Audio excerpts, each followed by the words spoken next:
Let's talk a little bit about the science of pain. This is one of my favorite topics to talk about and to educate patients about because the amount of knowledge that we have had in the field of pain neuroscience has exploded in the last 20 years. It is so important. It gives us answers to questions that we may have not had years ago. For example, why is my pain persisting? I have a normal x-ray or an MRI. I have the same condition as my friend. Why doesn't she feel as much pain as I do, or why is she feeling fine?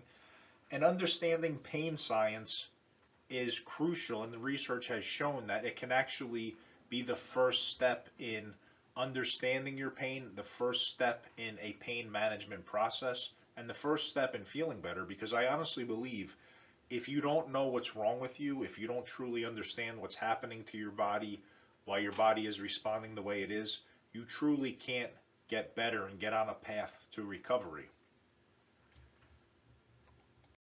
So before we dive into pain science, I just want to introduce you a little bit to your nervous system.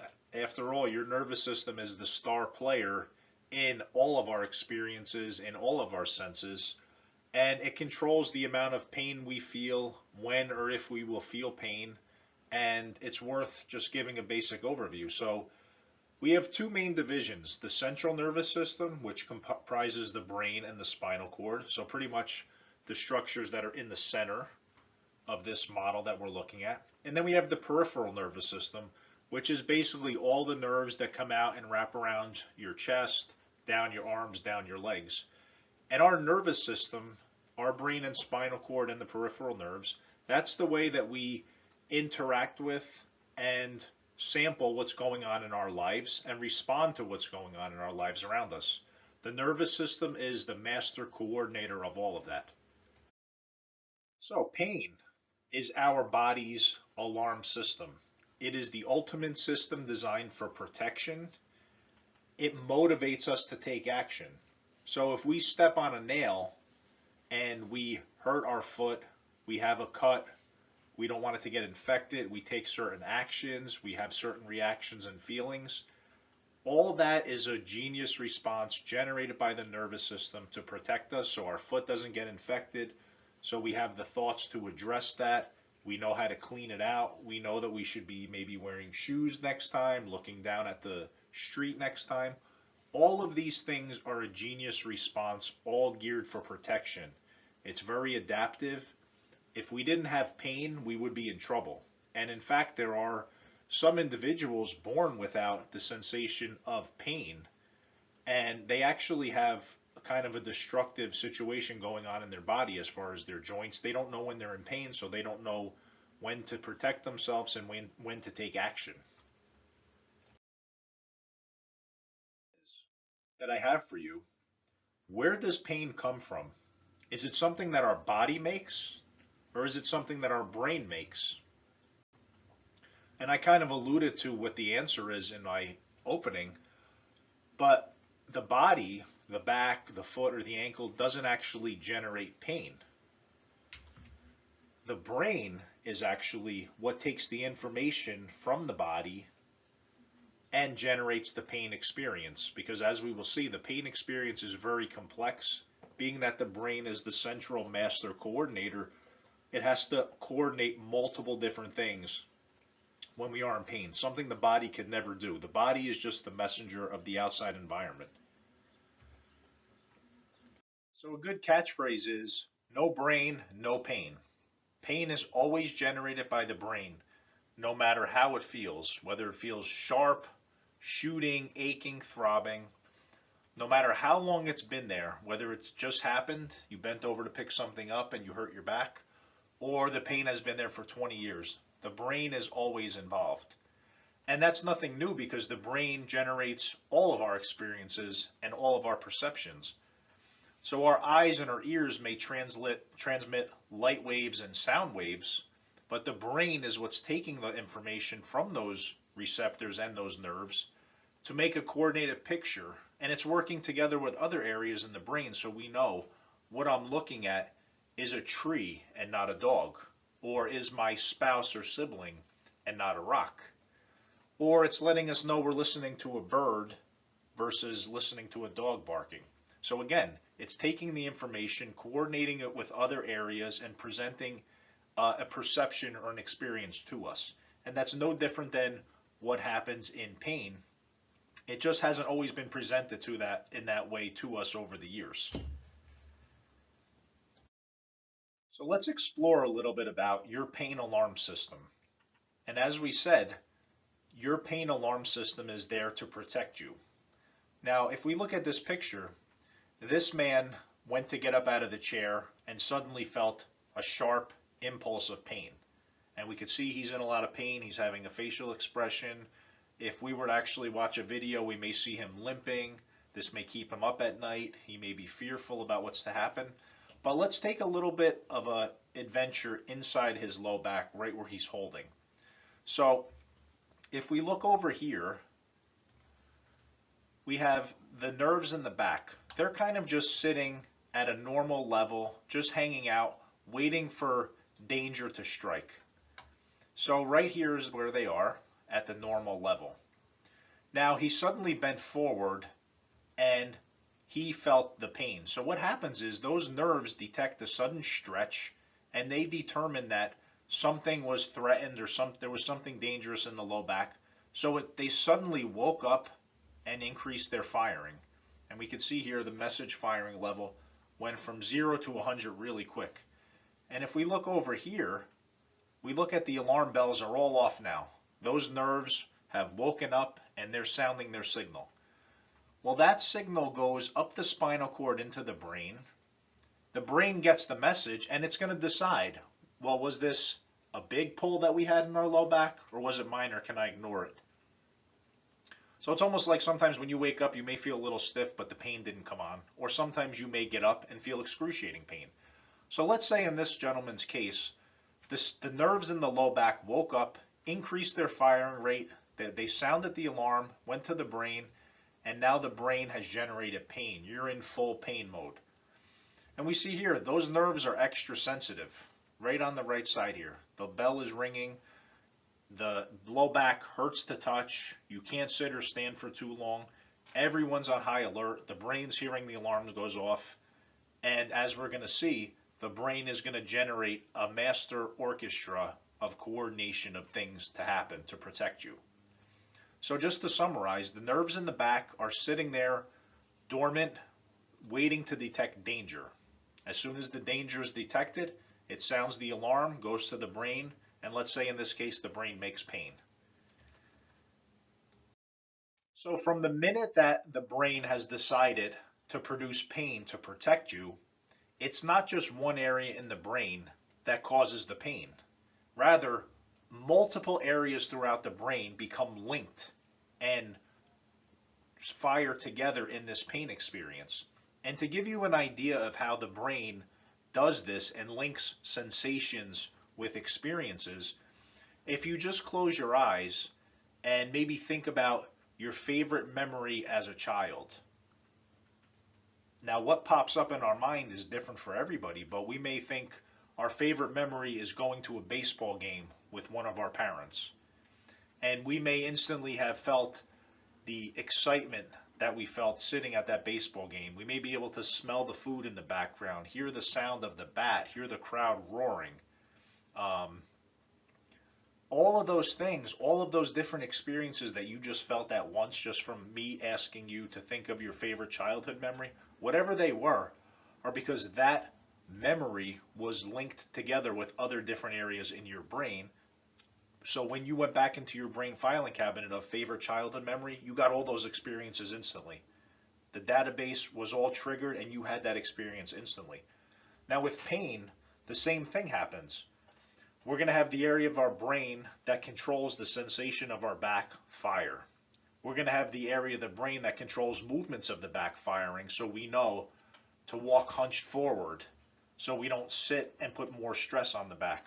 We're going to be able to walk a certain way so we don't put as much stress on the low back also.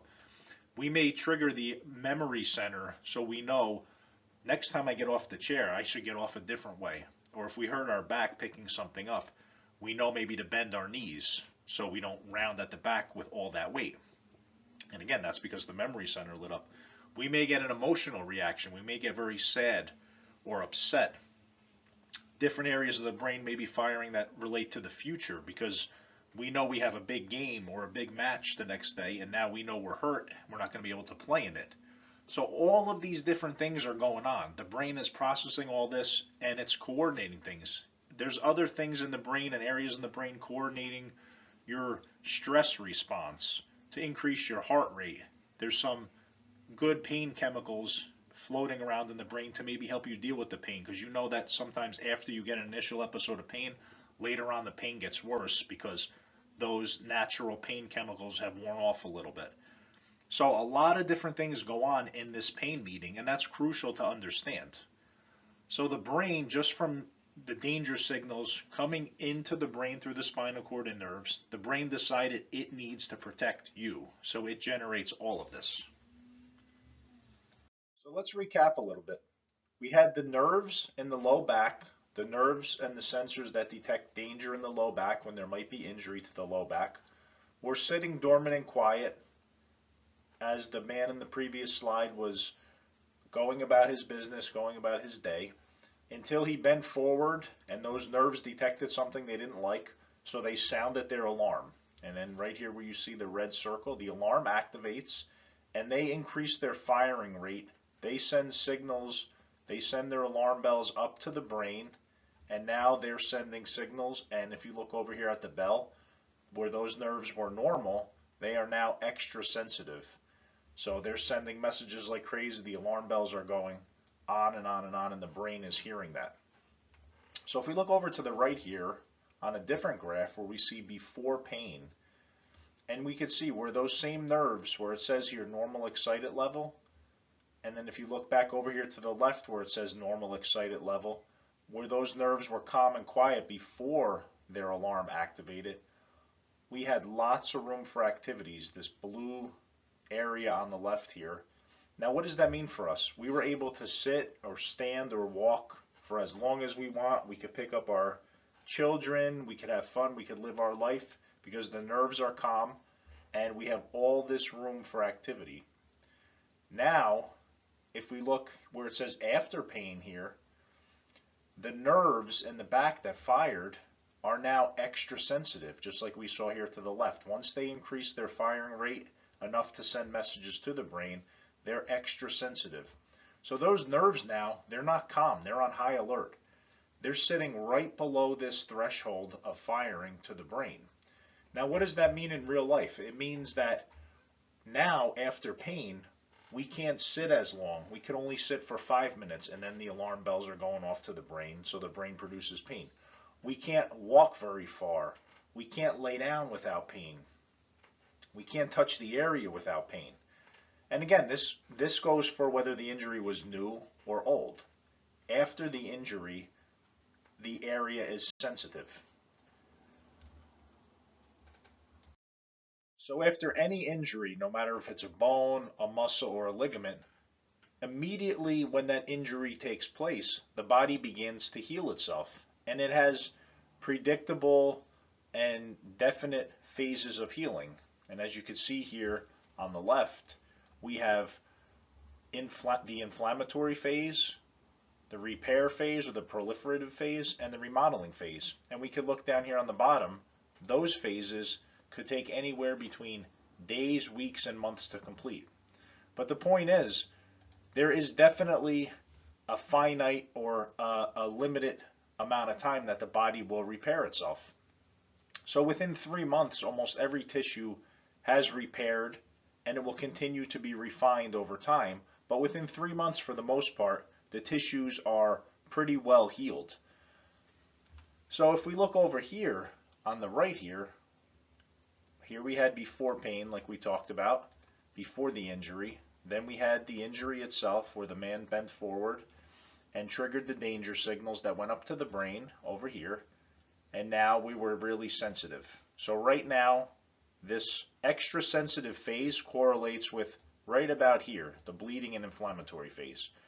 So our body's not going to let us do much in this phase because it wants to promote healing. So in this phase, we're going to be really guarded. We're going to be limping. We're not going to be able to do much because the body wants the tissues to heal so we could get into this phase. Now, as we get into the second phase of healing, the body's going to ease up a little bit. So now we might be down here where, all right, I can't stand or sit for 3 hours like I was able to, but now I can sit or stand for a half hour. So I'm getting better.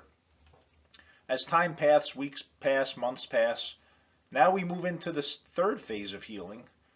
And now the body is really starting to calm down. It's given us a little more leeway. It's loosening up the leash, so to say. It doesn't need as much protection. So we know that we could maybe sit or stand for an hour and a half or 2 hours. And we know that as the days and weeks go by, we're getting better until eventually we're at this stage where the nerves settle down and the tissues have completely healed. It went through all their phases of healing. And as the tissues healed, as we easily begin to reactivate into our lives, the pain reset and the nerves are back to their calm resting level. So after 2 weeks to 2 months, depending on which tissue was injured, whether it's a muscle, ligament, disc, bone, over time the tissue has healed.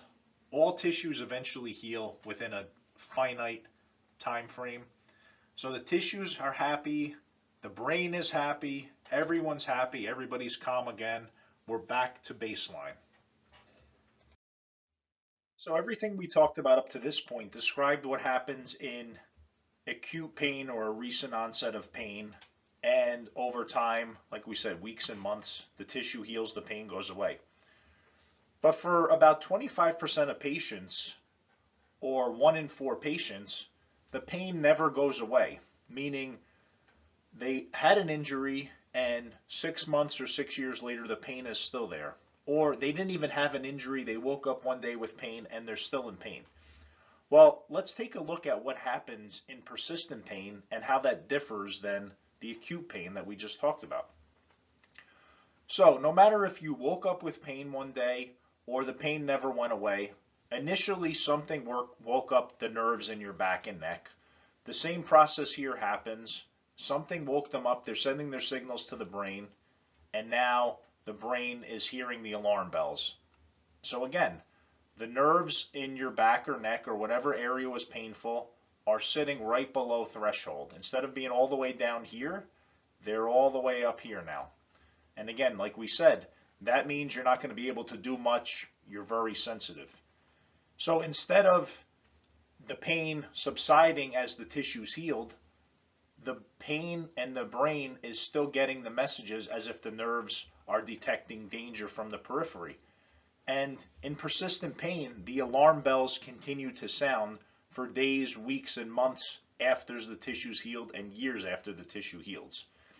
So the brain is constantly getting bombarded from the nerves, from the spinal cord, and getting messages as if there's still an injury or a threat in the periphery. So if we look at this graphic, we have acute pain on the left and we have persistent or chronic pain on the right. The same incidents that initially triggered the back or neck pain, whatever initially woke up the danger signals in your neck or your back or your ankle, the same thing happened, like we said. The alarm bells sounded, the messages were sent to the brain. But again, in acute pain, as the tissues heal over here on the left, the pain gets better and the nerve starts to calm down and you get back to your daily life. You're able to sit as long as you want, you're able to stand as long as you want, and that corresponds to the phases of healing on the left. So we have pain, we heal, the pain goes down.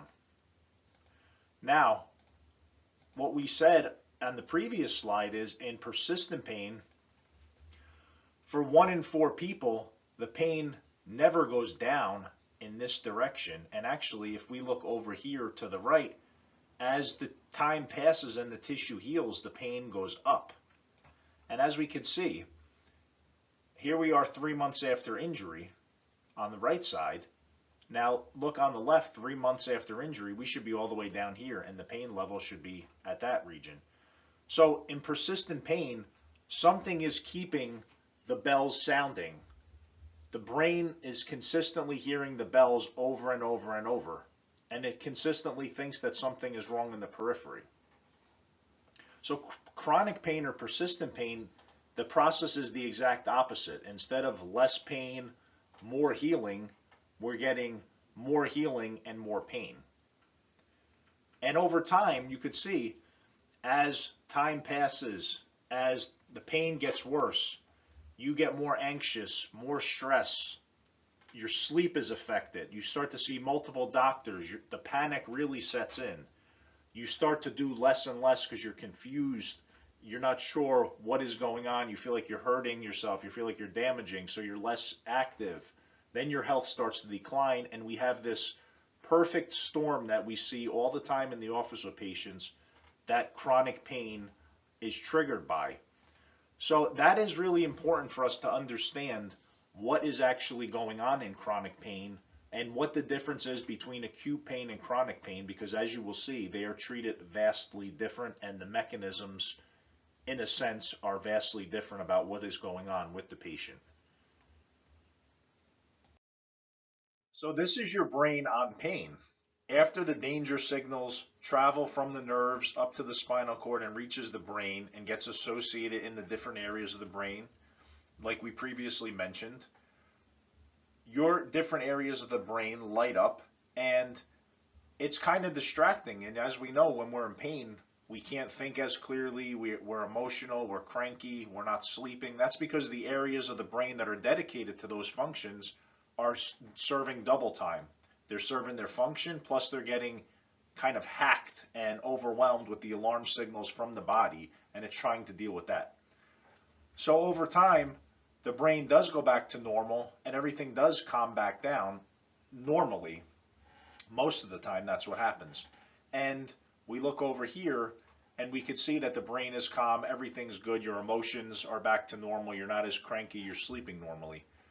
But we got to remember that in chronic pain, the brain is never settling down. It's constantly getting bombarded from the nerves and the receptors in the back or the neck. And again, we're talking months and years later. So you go from having a normal kind of quiet brain to a pain brain that has kind of been hacked by what's going on in the nervous system. So in persistent pain, everything is just sensitive. We're still hurting, we're still limping, we still can't bend as if we did prior to our injury. 6 months or 6 years later, everything is still sensitive, everything hurts. The alarm bells in our back are still going off, and the brain is still under the impression that there's an injury to the back, even though, as we said, tissues heal within 3 months. It's still signaling that you should be sensitive, warning, warning, take action. So to give us a real-time example of what a sensitive alarm system looks like, we use the analogy of a house alarm. So normally we know a house alarm is going to detect, when it's set, it's going to detect if a window opens or a door opens, it's going to sound the alarm, and it's going to send the signal to the police, and the police is going to come. So in a sensitive house alarm, instead of sounding an alarm when the window opens or the door opens, the alarm is triggered by a leaf blowing or a tree blowing or a squirrel running past or somebody walking past your house. So that wouldn't be a good idea if the police come every time somebody walks past your house or a tree blows. In that case, the house alarm system is way too sensitive. So going back to our pain alarm, as we just used the analogy about the house alarm, when our pain alarm system is detecting quote unquote leaves blowing or trees blowing, we know that it's sensitive. And what does that look like? We have pain with light touch. We have pain with short periods of sitting or standing or bending or walking. We can't function the way we did prior to pain, just like the house alarm analogy that we used in the previous slide. The alarm is no longer detecting somebody coming in through the window or the door. It's detecting a minor stimulus such as a leaf or somebody walking past the house, and it's sounding alarms, and the police are coming every single time. Our pain alarm system is sounding the bells with, like we just said, light touch or sitting or standing, and the brain is getting that information. So just as the house alarm has become really sensitive, our pain alarm system and our response from our brain, just like the response from the police station, is extra sensitive too. So just like something triggered the house alarm to become extra sensitive, something is keeping our pain alarm system extra sensitive. Something has changed our circuitry and the connection between our nerves, spinal cord, and brain. Just like something has changed the circuitry from the receptors in the window and the door and the house alarm. So what I really want you to grasp in this whole conversation is persistent pain lies in the nervous system. It's an issue in the wiring and the connection between our nerves, spinal cord, and brain, instead of an issue with the actual body part that's hurting. And if you understand the discussion up to this point, this shouldn't be too difficult to understand. But as we said, in acute pain, we had an injury to the body that was detected, and over time it healed. And we saw a lot of pain, and as the tissues healed, the pain decreased. In persistent or chronic pain, we may have had an initial injury that triggered the alarm bells and the signals sent to the nervous system, but instead of the tissues healing and the pain decreasing, the tissues healed and the pain increasing. So that's how we know it's not a problem with the area that hurts. It's a problem now with a faulty circuit, like we said, a faulty house alarm system that is sending signals and alarm bells to the police station, in this case, the brain. And it's a major concept that we have to understand, because really our outcomes and the success of treatments depend on that. So we have to get this concept that acute pain is an issue with the actual structures of the body that you injured.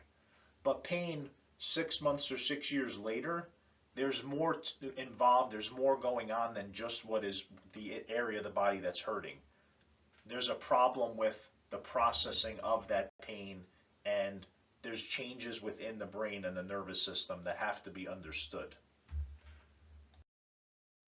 The reason that we have to understand the differences between acute pain or a pain after an injury and chronic persistent pain that has either persisted for years and years and years on end, or there might have been no injury but you've had pain for the last 6 years, is it's treated vastly differently.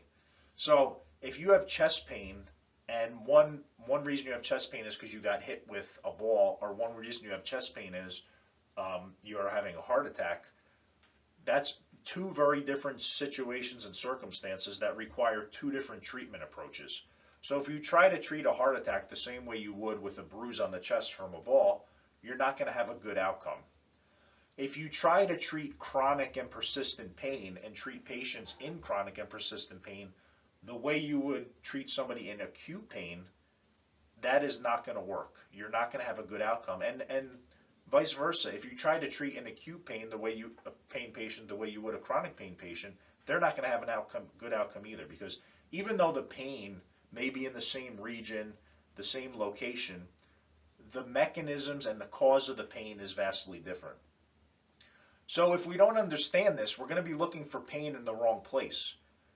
If we're only thinking about the ankle or the back that's been hurting for 10 years, and we're only thinking it's an issue with the back, we're completely looking in the wrong place because of everything we just said and all what modern science has told us. And that leads to a lot of unnecessary and ineffective procedures, possibly. For example, you may undergo an unnecessary spinal fusion or multiple unnecessary epidural injections that have failed, or dangerous opioid medications just to kind of try to mask the pain.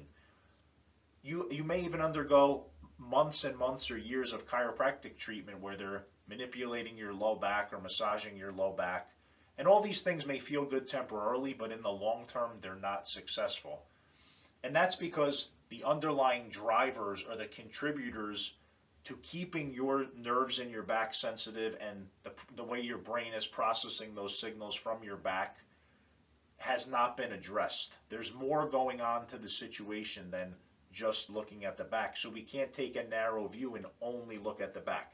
Yes, the back plays a role, but we know through research, as we're going to talk about, there are other factors that keep our pain alarm system sensitive, that keeps our nerves sensitive right where they're ready to fire and send those danger signals to the brain, even in minor movements or minor activities like standing for 2 minutes or bending.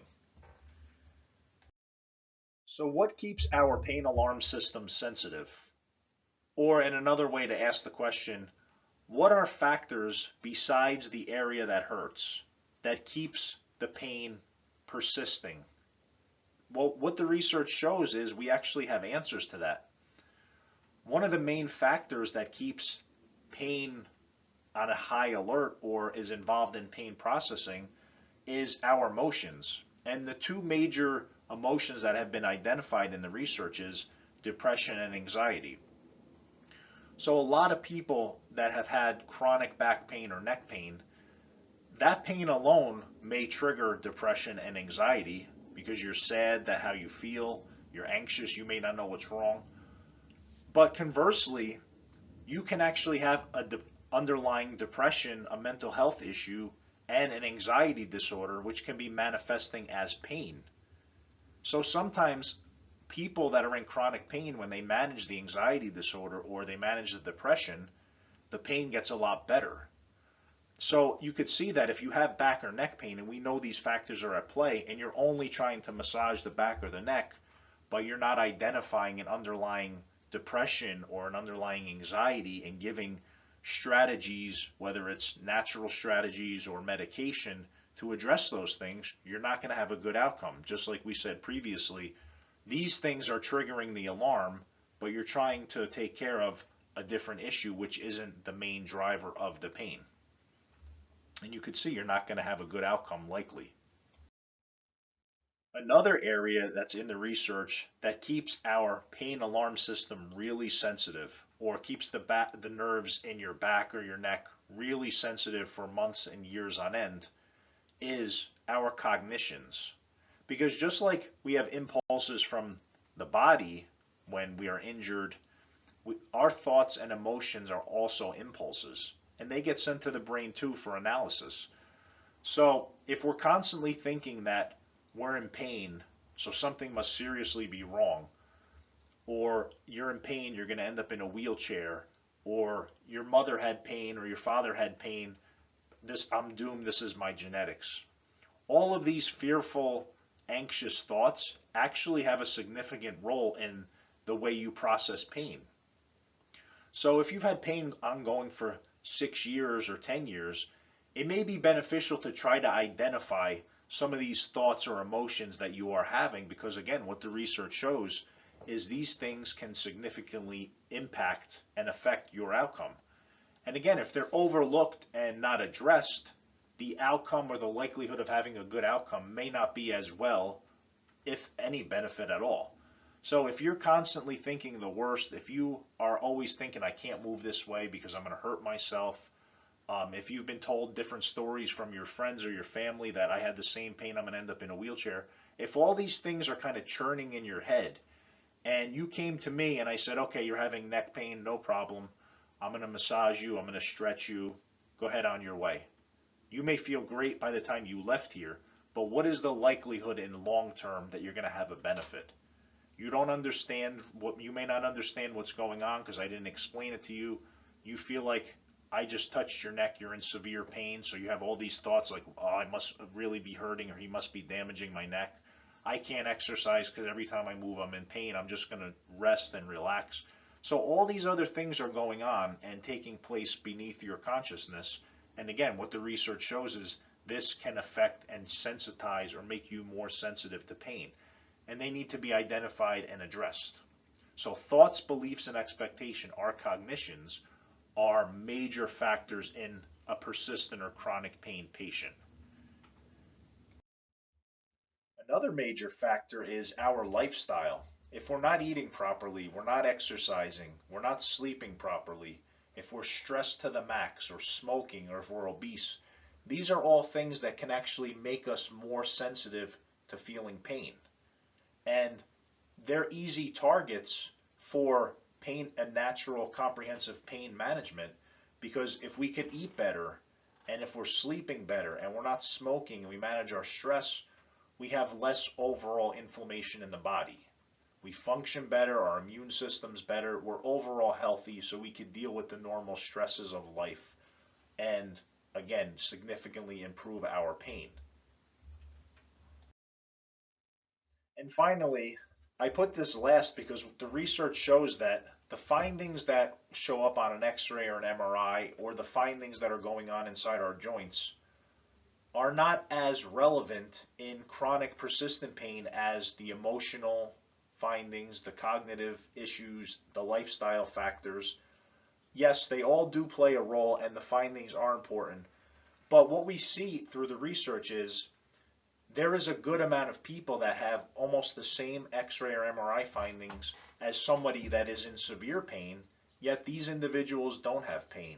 And the converse is true, where we see a lot of people with a normal X-ray or an MRI, and they've been to every specialist, and the specialist says, there's nothing I can do, there's nothing wrong with you, and the patients think the issue's in their head, yet they're in severe pain. So the X-ray and the MRI is a part of the pain experience, but it becomes less important the longer the pain has persisted. Because as we said, tissues including disc herniations or fractures, that all heals within 3 to 6 months.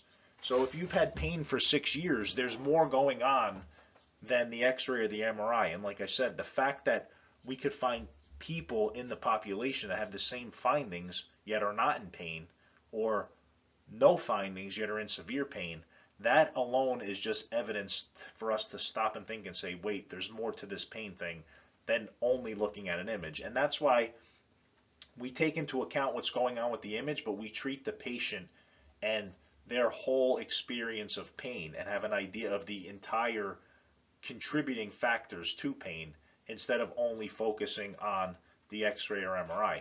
And that is a big shift within chiropractic, within surgery, within pain management, of seeing the patient as a whole, because we are one of the worst countries at treating chronic pain. We over-medicate, we have too many surgical procedures because we haven't acknowledged and embraced this holistic approach to treating pain.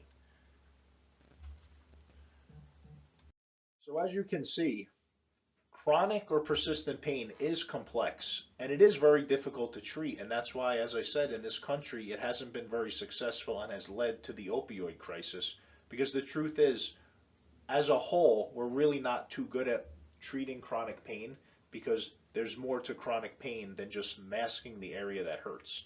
And when we understand that and we take a comprehensive approach, our outcomes could potentially be a lot better. But the key is understanding all the factors that influence chronic and persistent pain and taking a comprehensive, individualized approach for that individual. Because one patient may have severe pain with a lot of emotional, psychological, fear of anxiety to be injured. They have all these lifestyle issues like poor diet, obesity. And one chronic pain patient may not have nearly as many factors going on. They may be a little afraid to move. They're very anxious, but it's vastly different. So all the scenarios that we talked about that contribute to persistent pain, patients could have all of them, a combination of them, or one of them. And they all have to be identified because they could be underlying drivers of the pain. And if we miss that and we're only focusing on the painful region, as we said, the outcome will not be as good. So now that we know what happens within the nervous system in persistent pain, we know the factors that contribute to persistent pain and make somebody more likely to experience chronic ongoing pain. What do we do? How do we help the patient in front of us? How does our therapies, our hands-on techniques, our exercise and lifestyle recommendations, how do they actually work? Well, to keep it really simple, we actually try to help the brain rewire itself. There's a miraculous concept called neuroplasticity where the brain constantly changes. The brain is dynamic. It's a living, dynamic organ. So the nervous system is remarkable at changing. And the things that we do can make it change and rewire to feel less pain or our lifestyle, our thoughts, our beliefs, our feelings can actually make the brain rewire itself to feel more pain. So our therapies, everything we offer, really help the body to open its own medicine cabinet. So we have within us our own natural opioids that's actually stronger than morphine. And we can actually rewire the brain and train the brain to open its own natural medicine cabinet and make its own natural chemicals with the right education, with the right process. Now, retraining the brain and rewiring the brain is nothing new because that's actually what happens in therapy. When you go to a psychologist for depression or an anxiety disorder, you're talking about what's going on, you're kind of working out the details, you're seeing things, the therapist gives you strategies, and you feel better. How does that work? You're not even taking any medication, but yet you feel better. You have the tools, and that's because your brain analyzed what was going on in those therapy sessions, made the changes necessary, and now you're able to cope with your anxiety or depression better. And that's what happens with pain. We rewire the pain pathways, and it stimulates you to be able to feel less pain. So essentially, we're hitting control alternate delete on your nervous system. And to think back to the sensitive house alarm system, we're hitting the reset button on the house alarm. So it goes back to detecting windows opening and doors opening and not leaves blowing. We're going to try to increase your sitting ability, standing ability, bending ability by educating you and teaching you what you can do for yourself. We're recalibrating your nervous system, which is pretty exciting to think that we can actually rewire neural pathways and kind of put in a new wire to your pain medicine cabinet so you could open up your own natural opioids and begin to get your life back. So what does it look like recalibrating the nervous system? Well, that begins with knowledge, understanding what takes place in pain, what is taking place in your body, and the changes that have occurred, and the factors that influence or perpetuate pain and could possibly be a barrier as to why you're not recovering and why your pain is not being managed. When you truly understand the problem and you have answers to some of these questions and sensations that you are feeling, that is the first step to recovery, and that's what the research shows. Evidence-based knowledge about the problem is the first step in combination with these other factors that we're going to talk about. Exercise has consistently shown to be one of the best ways to manage chronic musculoskeletal pain naturally. And there are so many beneficial effects of exercise, and that's why in our office it is a hallmark of care. Exercise takes many different forms, and the research shows that one form of exercise is not better than the other. The best form of exercise is one that you will actually stick with and one that you enjoy. A good starting point is some kind of aerobic exercise, beginning a walking regimen or hiking or some sort, something that's customized for you and your current level of fitness. And no matter how severe your pain is or what the X-ray or MRI shows, we can almost always find a good starting point for somebody. And the key is to break the exercise up into small dosage and increments. Another great way to kind of calm down the nervous system and recalibrate the system so it's not so sensitive, to settle down the nerves in your back or your neck and the way your brain is responding to those nerves, is relaxation/meditation. And that doesn't necessarily mean you have to sit on the rug with your knees crossed and your fingertips touched as the traditional meditation picture that we may have in our mind. But anything we do that we find activities that we enjoy, or activities or situations that we find calming, that may be journaling for some people, that may be reading a book, or just slow diaphragm or belly breathing. That's what we kind of describe with our patients. There's very beneficial apps out there nowadays to reinforce relaxation or meditation. But that helps to counteract the stress response that comes along with pain and that comes along with our reaction to pain. And then finally, in our office, what we do is the manual therapy. Now, the hands-on therapy that we do, whether it's manipulation, massage, stretching, it's all geared at toning down the nervous system's response, facilitating your body's own release of pain relieving chemicals, like we said, the endorphins and enkephalins, and we know through research, and we think that's what's actually happening when we do work on patients by hand.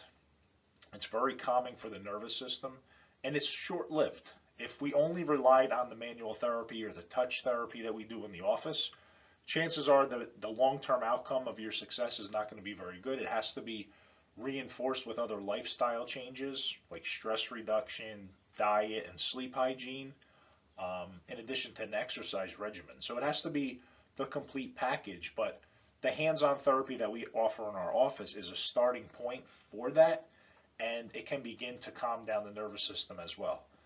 Massage and touch is very calming for the nervous system if done correctly. So all of the interventions, whether they be education, exercise, or touch, is all geared at the common denominator of the nervous system, recalibrating the nervous system and rewiring it to have the brain respond differently and to manage and tone down the pain that is being produced. In the past, we used to think that what we did was put bones back in place or take bones back off nerves. Chiropractic and physical rehabilitation has significantly evolved over the last 5 years, and we know our main target is the nervous system. So now we have a good idea about what pain is, what actually takes place in the body and in the nervous system when we are in pain, and what factors put us at risk or contribute to ongoing or persistent pain, as well as strategies we can employ naturally to begin to decrease and manage our pain. So understanding all of these factors put us on the right path to managing chronic pain naturally.